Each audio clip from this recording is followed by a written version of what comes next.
Everyone, कैसे हैं आप सही बच्चे। तो आज की इस वीडियो में मैं आप सही बच्चों को FYP सेमेस्टर 1 24-28 सेशन का आप सही बच्चों का डिजिटल एजुकेशन का ये हमारा क्लास नंबर सेकेंड है, जहां पर मैं आप सही बच्चों को हमने आपको प्रीवियस वीडियो में 25 क्वेश्चन बताए थे।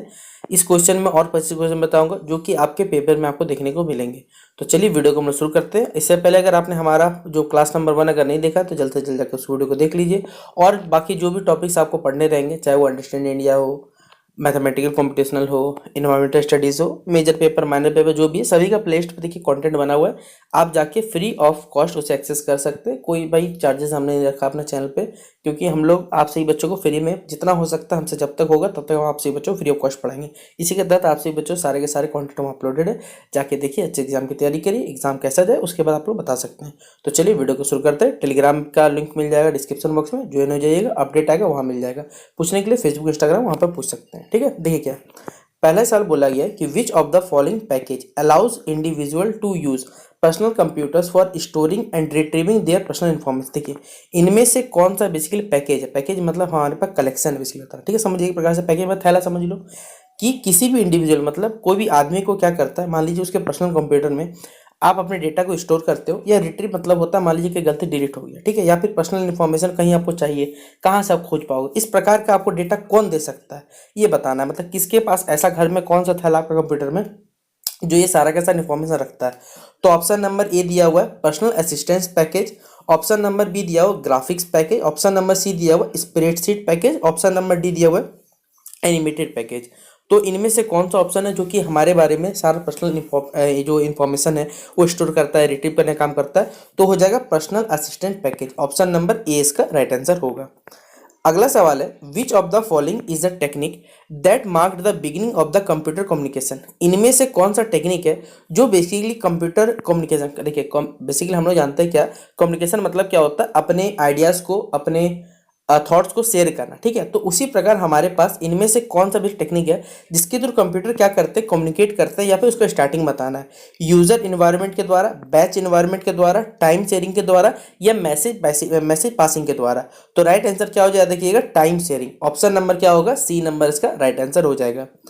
अगला सवाल पूछा हुआ है कि which of the following is a type of technique in which dumb terminals are connected to a CPU या फिर connected to a central computer system. इनमें से कौन सा बेसिक टेक्निक होता है, एक टाइप टेक्निक का टाइप बताना है जो कि क्या करता है, जो डम टर्मिनल्स होते हैं उनको कनेक्ट करता है सेंट्रल कंप्यूटर सिस्टम से। Time sharing, message passing, batch environment, या यूजर इन्वायरमेंट। तो राइट आंसर क्या हो जाएगा देखिएगा, time sharing. Option number A हो जाएगा कि टाइम शेयरिंग बेसिक वो टेक्निक इसके थ्रू हम क्या करते हैं, जो डम टर्मिनल से उनको कनेक्ट करते हैं, सेंट्रल कंप्यूटर सिस्टम कनेक्ट करते हैं। ठीक है, अगला सवाल है हमारे पास कि which of the following is created when a user opens an account in the computer system. देखिए इनमें से कौन सा फंक्शन या फिर कौन सा टाइप हम लोग क्रिएट करते हैं जब कोई यूजर क्या करता है, बेसिकली अपना एक अकाउंट क्या करता है, कंप्यूटर सिस्टम बनाता है। उसे SFD कहा जाता है, MFD कहा जाता है, सब डायरेक्टरी कहा जाता है, या RFD कहा जाता है। देखिए जब आप क्या करते हैं कंप्यूटर में, अगर अपना प्रोसेसिंग करना, अपना डेटा डालोगे, अपना ईमेल लॉगिन करोगे, तो आपको एक अकाउंट बनाना पड़ेगा। ये अकाउंट जो कहलाता है वो सब डायरेक्टरी कहलाता है। तो ऑप्शन नंबर क्या हो जाएगा इसका, सी नंबर इसका राइट आंसर होगा। अगला सवाल है which of the following service allows a user to log in into another computer somewhere on the internet. देखिए अगर मान लीजिए क्या करना है आपको, दूसरे के किसी कंप्यूटर में मान लीजिए इंटरनेट को चलाना है, तो आप अपना ईमेल, अपना क्या करोगे, उस डेटा को वहाँ प्रोसेस करना है। तो आप इसके लिए क्या कर सकते हो, आपके आपके पास कौन अब बेसिकली अप्लाई कौन करेगा, ईमेल करेगा, यूजनेट करेगा, टेलनेट करेगा, या फिर FTP करेगा। तो देखिए आप क्या बताया, मैं समझा दे रहा हूँ। इनमें से कौन सा ऑप्शन है, जो इनमें से कौन सा भी सर्विस है, ठीक है, जो कि किसी भी यूजर को क्या करता है, किसी दूसरे के कंप्यूटर में अलाउ करता है, अगर आप इंटरनेट पे कोई चीज़ को खोजना चाहते हो, ईमेल, यूजनेट, टेलनेट, या फिर FTP। तो इसका राइट आंसर हो जाएगा टेलनेट। ऑप्शन नंबर सी हो जाएगा। अगला सवाल है which of the following is not a type of computer on the basis operation. इनमें से कौन सा कंप्यूटर टाइप नहीं है ऑपरेशंस के आधार पे, यानी काम करने के आधार बेसिकली टाइप नहीं हमें बताना है। देखिए डिजिटल कंप्यूटर इस्तेमाल करते हैं, एनालॉग कंप्यूटर, आजकल हाइब्रिड मॉडल तो बहुत पहले का ही सब के सब है, लेकिन रिमोट वाला जो हमारे पास कंप्यूटर ये कंप्रेशन बेसिस पर नहीं होता है। तो ऑप्शन नंबर डी हो जाएगा रिमोट वाला। अगला है which of the following type of computer is mostly used for automatic operation. देखिए इनमें से कौन सा कंप्यूटर हमारे पास है जो कि ऑटोमेटिक मतलब खुद से ही क्या कर सकता है, काम कर सकता है। देखिए उनको चलाने के लिए कोई बड़े मतलब बेसिकली देखिए कोई भी कंप्यूटर या फिर कोई आप चला रहे हैं, मान लीजिए एक सर्वर चला रहे हो, उसके लिए आपको क्या आजकल ऑटोमेटिक चलता है। ये सब के सब जो होते हैं ये हाइब्रिड कंप्यूटर्स होते हैं, जिनमें आपको क्या करना है, पहले से प्रोसेसर फिट किया हुआ रहता है कि भाई इस प्रकार ये वर्क करेगा, सारा के सारा चीज को डेटा को मैनेज करेगा, अपने काम कर सकता है। तो हाइब्रिड कंप्यूटर ने कहा जाता है। तो ऑप्शन नंबर क्या हो जाएगा, सी नंबर इसका राइट आंसर हो जाएगा। अगला सवाल है which of the following invention gave birth to the much cheaper computer. देखिए इनमें से किसका इन्वेंशन कारण क्या हुआ, जो माइक्रो कंप्यूटर्स है, ठीक है, उनका जन्म होने के पीछे या फिर जो सस्ते माइक्रो कंप्यूटर बन गए उनके पीछे का जन्म माना जाता है। पीडीएस का, माइक्रो प्रोसेसर का, माइक्रो कंप्यूटर्स का, मेन फ्रेम कंप्यूटर का। तो इनमें से किसका खोज हुआ था जिस वजह से बेसिकली जो माइक्रो कंप्यूटर्स का निर्माण हुआ, जो सस्ते माइक्रो कंप्यूटर बने, उनमें किसके पीछे कारण है। तो इसके पीछे कारण देखिए जो माइक्रो प्रोसेसर रहता है हमारे पास। तो ऑप्शन नंबर क्या हो जाएगा, बी नंबर इसका राइट आंसर हो जाएगा। अगला सवाल है which of the following computers are lower than mainframe computer in terms of speed and storage capacity. देखिए यहाँ भी 4 कंप्यूटर नाम दिया हुआ है, आप खुद बताओ। भाई बोल ही दिया गया कि जो हमारा स्पीड के आधार पर, यानी कंप्यूटर देखिए आपके पास क्या भाई, कंप्यूटर लैपटॉप देखिए भाई 15,000 का भी आता है, 40,000 का भी आता है, 1 लाख का भी आता है। ऑब्वियसली बात है उसमें आपका जो प्रोसेसर रहेगा उसका स्पीड रहेगा, जो एक्यूरेसी रहेगा, स्टोरेज कैपेसिटी, वो सब कुछ जैसे पैसे के हिसाब से आपको बढ़ते चला जाएगा। प्लस कंप्यूटर देखिए बहुत सारे गेमिंग लैपटॉप आते हैं आपके पास, बहुत सारे कैटेगरी रख सकते हैं। तो इनमें से कौन सा कंप्यूटर जो कि मेन फ्रेम कंप्यूटर से क्या रखता है, टर्म्स ऑफ किसके आधार पर, स्पीड और स्टोरेज के आधार पर देखिए कम रखता है, तो होता है हमारे पास मिनी कंप्यूटर। ऑप्शन नंबर क्या हो जाएगा, सी नंबर मिनी कंप्यूटर्स का राइट आंसर होगा। अगला है which of the following is the first neutral computer network. इनमें से कौन सा हमारे पास है जो सबसे पहला न्यूट्रल कंप्यूटर नेटवर्क था, एन, एएम, आरएफडी या स्नार्क, यानी एसएनएआरसी। तो इसका राइट आंसर हो जाएगा ऑप्शन नंबर डी, एसएनएआरसी स्नार्क। अगला क्वेश्चन पूछा हुआ है अ टर्म, देखिए कंप्यूटर टेक्नोलॉजी बेसिकली टर्म है, is a change in technology computer was being used. देखिए कंप्यूटर मान लीजिए कोई टर्म है, एक टर्मोलॉजी है, मतलब एक शब्द है बेसिकली, जो किसी भी चीज में टेक्नोलॉजी के आधार पर क्या होता है, बदलाव चेंज होता है, तो बताना है। उसे डेवलपमेंट कहा जाता है, जनरेशन कहा जाता है, या एडवांसमेंट कहा जाता है, या ग्रोथ कहा जाता है। तो देखिए टेक्नोलॉजी के हिसाब से देखिए कंप्यूटर तो जनरेशन कहलाता है, जैसे first generation computer, second generation. तो यहाँ पर टेक्नोलॉजी के आधार पर भी क्या होता है, इनमें कुछ चेंजेस किए जाते हैं, इसलिए हम इसे जनरेशन कंप्यूटर्स कहते हैं, या फिर जनरेशन कहते हैं, मॉडिफाई किया जाता है इनमें। तो ऑप्शन नंबर क्या हो जाएगा, बी नंबर इसका सटीक आंसर हो जाएगा। अगला सवाल है हमारे पास, देखिए यही सवाल पूछा हुआ 37 नंबर, देखिए क्वेश्चन यहाँ पर कट गया गलती से, ठीक है, छोड़ दिए इसे।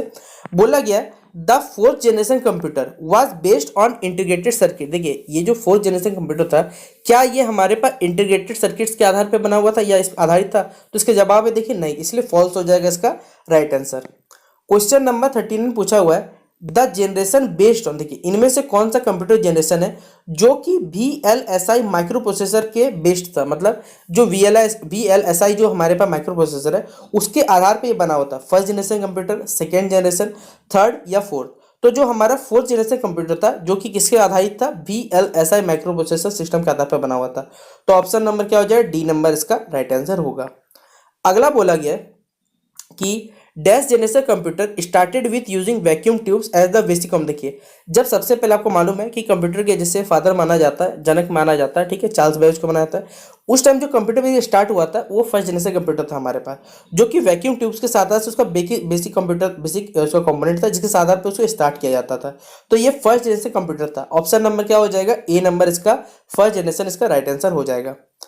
अगला बोला गया हमारे पास है batch processing was mainly used. देखिए इनमें से कौन सा बेसिकली हमारे पास जनरेशन कंप्यूटर है जिसमें बैच प्रोसेसिंग करवाया जाता है, फर्स्ट, सेकेंड, थर्ड या फोर्थ। तो पहला जनरेशन कंप्यूटर था जिसमें बैच प्रोसेसिंग प्रोसेस करवाया जाता था हमारे पास।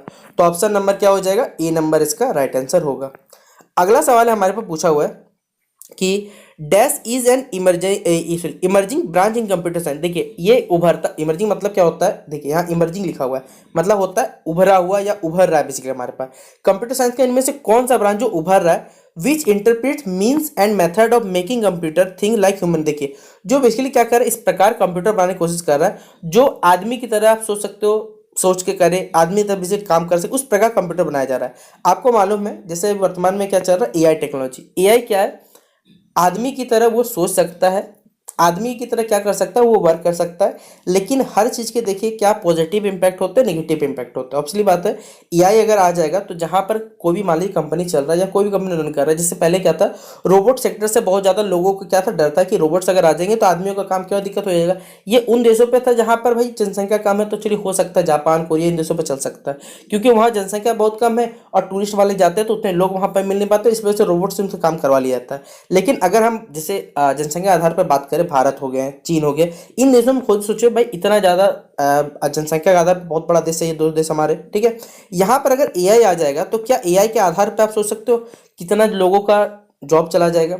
ऑब्वियसली बात है कि भाई एआई को आदमी ने बनाया, आदमी को एआई नहीं बनाया, तो एआई एक लिमिट तक सोच सकता है, आदमी न्यू चीज को क्रिएट कर सकता है। एआई देखिए जो भी चीज अवेलेबल है उस चीज के आधार पे कर सकता है, लेकिन कभी भी वो खुद का दिमाग नहीं लगा सकता, ठीक है ना। आप रजनीकांत के बहुत फेमस मूवी देखा होगा, रोबोट मूवी देखा ही होगा, वो उसके पास जितना प्रोग्राम रहता है वो खुद कर सकता है, बाद में उसमें मॉडिफिकेशन से वो खुद ब खुद सोचने लगता है। लेकिन ऐसा एआई में नहीं है। लेकिन अगर ऐसा हो गया पॉसिबिलिटी, तो असली बात है ये दुनिया अलग लेवल पे पैमाने पे चल जाएगी और पृथ्वी का ध्वंस होने में देर नहीं लगेगा, ठीक है। तो इसका राइट आंसर क्या हो जाएगा, एआई हो जाएगा इसका राइट आंसर। अगला सवाल है यूएलएसआई। देखिए कुछ कंप्यूटर के फुल फॉर्म आपको याद रखने, क्योंकि पेपर में आपसे पूछा जाएगा। जैसे हमने आपको पिछली वीडियो में बताया, सीपीयू को बता दिया था, एएलयू को बताया था, ठीक है, एचटीएमएल को बता दिया था, ये सब बताया था। इसी तरह यहाँ पर यूएलएसआई का जो फुल फॉर्म होता है वो बताना, अल्ट्रा लार्ज स्केल इंटीग्रेशन, इसका राइट आंसर होता है। तो ऑप्शन नंबर क्या टिक कर लीजिएगा, ए नंबर इसका सटीक आंसर होगा।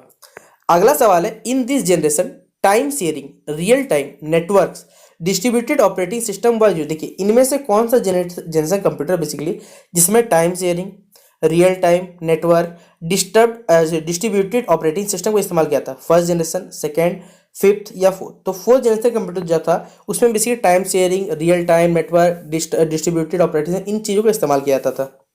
तो ऑप्शन नंबर फोर्थ जनरेशन इसका राइट आंसर होगा। देखिए यहाँ पर एच एल एल है, कभी आपसे पूछ दिया जाएगा आपसे कि भैया एच टी एम एल तो हाइपर टेक्स्ट मार्कअप लैंग्वेज, उसी तरह एच एल एल जो होता है उसको फिर याद रखिएगा हाई लेवल लैंग्वेज कहा जाता है। तो ऑप्शन नंबर क्या हो जाएगा, ए नंबर इसका राइट आंसर हो जाएगा। अगला सवाल है the period of dash generation was 1952 to 1964। देखिए इनमें से कौन सा टाइम पीरियड था, कौन सा जनरेशन कंप्यूटर टाइम पीरियड था बताना हमारे पास, फर्स्ट, सेकंड, फिफ्थ या फोर्थ। तो याद रखिएगा जो सेकंड जनरेशन कंप्यूटर था उनका टाइम पीरियड था 1952 टू 1964, ठीक है। तो ऑप्शन नंबर क्या हो जाएगा, बी नंबर इसका राइट आंसर होगा। अगला सवाल है which of the following is not a type of computer on the basis operation. इनमें से कौन सा कंप्यूटर के टाइप का, कंप्यूटर का बेसिकली क्या ऑपरेशन के आधार कंप्यूटर टाइप नहीं है, रिमोट, हाइब्रिड, एनालॉग, डिजिटल। तो हमने बताया था भाई ऑपरेशन के आधार पर रिमोट वाला नहीं है, ऑप्शन नंबर ए हो जाएगा इसका राइट आंसर। अगला क्वेश्चन नंबर है क्वेश्चन नंबर 48 पूछा गया कि remote computer works on continuous range of value. देखिए जो बेसिकली रिमोट कंप्यूटर होते हैं वो की क्या करते हैं, उनके जो वैल्यू सेट किए जाते हैं वो कंटिन्यूअस रहते हैं, मतलब लगातार बेसिकली सेट सीरीज में सेट किए हुए रहते हैं। क्या ये बात सही है या गलत है, तो ट्रू या फॉल्स क्या होगा, तो ये गलत बात है। तो ऑप्शन नंबर बी टिक कर लीजिएगा सही जवाब।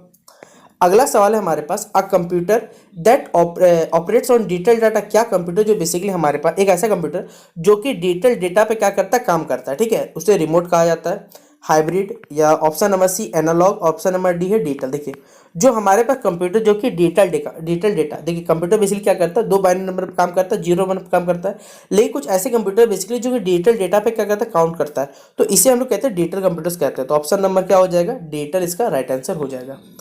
अगला सवाल और लास्ट सवाल है हमारा कि this type of computer is mostly used for automatic operation. इनमें से कौन सा हमारे पास है जो कि खुद ब खुद काम करने के लिए यूजफुल रहता है, हमारे पास बताना है, रिमोट, हाइब्रिड, एनालॉग या डिजिटल। तो इसका राइट आंसर हो जाएगा hybrid computers, option number B हो जाएगा इसका राइट आंसर, टिक कर लीजिएगा। तो इस प्रकार हमारे आज के इस वीडियो में मैंने आपसे बच्चों टोटल 50 क्वेश्चन जो हमारे बच गए थे वो कंप्लीट करा दिया। इसके बाद के जो सेशंस आएंगे उनमें आपके सिलेबस के अकॉर्डिंग सारा का सारा इंपॉर्टेंट क्वेश्चन कवर कर दिया जाएगा। तो जितना हो सके इस वीडियो को और इससे पहले वाले वीडियो को देख के शेयर कर दीजिएगा अपने दोस्तों के साथ, व्हाट्सएप ग्रुप, फेसबुक ग्रुप, ताकि आप सभी बच्चों के भी जो दोस्त है वो अच्छे से अच्छे मार्क्स एग्जाम लेकर जितना भी नंबर का पेपर होगा आपका पूरा कंप्लीट आप लोग यहाँ से पढ़ लीजिएगा। सिलेबस के हिसाब से देखिए पढ़िएगा, तभी आप लोग अपने अपने यूनिवर्सिटी के हिसाब से अच्छे मार्क्स ला पाइएगा। तो चलिए इस वीडियो को शेयर करें, मिलते हैं नेक्स्ट वीडियो पे, तब तक के लिए जय हिंद, जय भारत।